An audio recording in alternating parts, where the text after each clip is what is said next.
আসসালামু আলাইকুম। আশা করি সবাই ভালো আছেন। সো আজ আমি আপনাদেরকে দেখাবো কিভাবে সিএসএস এর মাধ্যমে একটি টাইপরাইটার ক্রিয়েট করতে হয়। তো তাহলে চলেন, প্রথমত হচ্ছে আমি ফাইলটিকে ওপেন করে নিলাম। তো এটাকে আমি ফায়ারফক্সের মাধ্যমে ওপেন করে নিব। ফায়ারফক্সের মাধ্যমে এটি ওপেন হয়ে গেল। সো এই জায়গায় দেখতে পাচ্ছেন প্যারাগ্রাফটা একটা শো করতেছে। তো তারপর হচ্ছে আমি এটাকে আমার যে কোড এডিটর আছে এটার মাধ্যমে ওপেন করে নিই।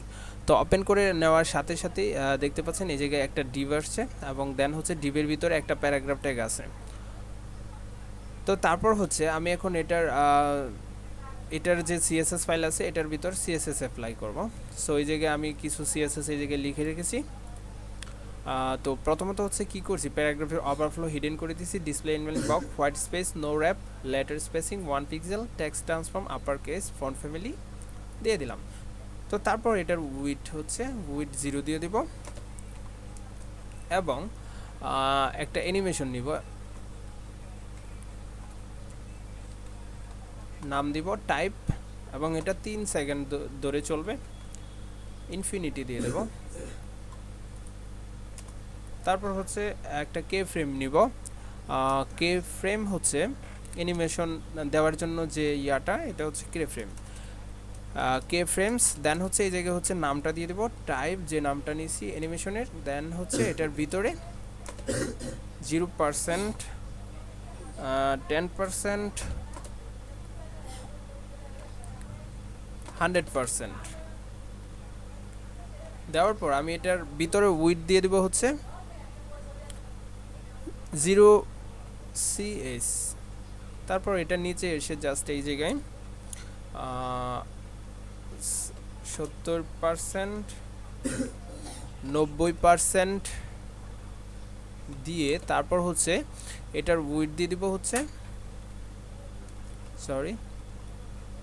22 CS দেওয়ার পর এখন এটাকে আমি সেভ করে যদি কিবোর্ডের কন্ট্রোল চেপে ধরে এস চাপি, ফাইলটি শর্টকাটে সেভ হয়ে গেল। তো দেন হচ্ছে আমি এখন এটাকে রিলোড দিব। রিলোড দেওয়ার সাথে সাথেই দেখতে পাচ্ছেন এই জায়গায় অ্যানিমেশনটা কিন্তু কাজ করা শুরু করে দিয়েছে। সো আমি চাচ্ছি এটার ডান সাইডে দেখতে পাবেন আপনারা যখন টাইপরাইটার যখন ক্রিয়েট করা হয় তখন এই জায়গায় একটা ডান সাইডে বর্ডার শো করে। সো এটা শো করার জন্য জাস্ট হচ্ছে এই জায়গায় border border border right 2 pixel solid black colour করে দিলাম। দেওয়ার পর এখন আমি এটা যদি পেজটাকে সেভ করে রিলোড করি তাহলে দেখতে পাবেন এটা কিন্তু স্মুথলি এবং পারফেক্টলি কিন্তু টাইপ হচ্ছে। সো আমি চাচ্ছি এটা এইভাবে না এসে একটা একটা স্টেপ বাই স্টেপ আসার জন্য। সো এটা করার জন্য জাস্ট এই জায়গায় 3 সেকেন্ডের পিছনে জাস্ট STEPS স্টেপস 32, দেন হচ্ছে 2 সেকেন্ড ফরওয়ার্ড করে দিব, ফরওয়ার্ডস। দেন এখন আমি যদি এটাকে সেভ করে পেজটাকে রিলোড করি তাহলে এই জায়গায় দেখতে পাবেন এটা কিন্তু স্টেপ বাই স্টেপ কাউন্ট হয়ে আসতেছে। সো দিস পারফেক্টলি আসতেছে। তো তারপরে আমি চাচ্ছি এই বর্ডারটাকে ফেড ইন ফেড আউট করার জন্য জাস্ট এটার জন্য একটা অ্যানিমেশন নিতে পারি, এটার ভিতরেই নিয়ে নেব, একটা নাম দিব যেমন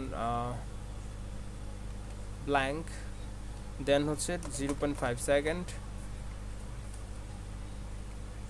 স্টেপস 1,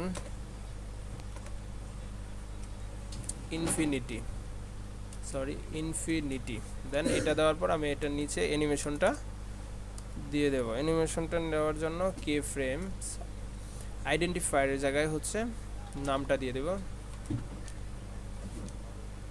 ব্ল্যাঙ্ক, এই যে জায়গায় যে নামটা নিছি এটা নিচে দিয়ে দেব। দেন হচ্ছে দেওয়ার পর হচ্ছে বর্ডার 2তে এসে বর্ডার ট্রান্সপারেন্ট করে দিব, বর্ডার কালার ট্রান্সপারেন্ট তো এখন আমি এটাকে কপি করে জাস্ট এটার নিচে বসিয়ে দেব।